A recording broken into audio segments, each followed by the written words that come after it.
This is an example of calculating the number of periods of the future value of ordinary annuity formula using Excel.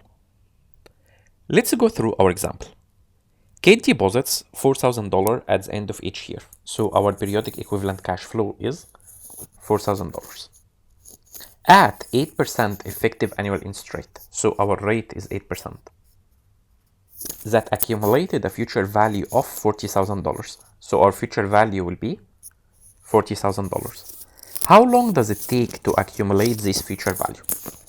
So in order to calculate the number of periods, we need to use our Excel built-in function, which is number of periods. So we'll say equal NPER, which is the number of periods, open bracket, and follow what's mentioned here in the function. So we need to put the rate of 8%. So we'll choose the cell of the rate, comma. Our payment, so we'll choose the cell of our payment of $4,000, comma.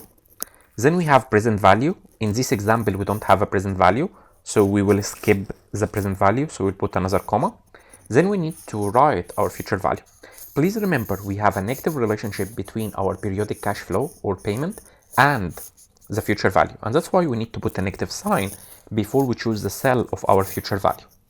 Close bracket, press enter. So this will give us our number of periods is 7.64 years. Why? Because our interest rate is annual. Consequently, our number of periods will be annual as well.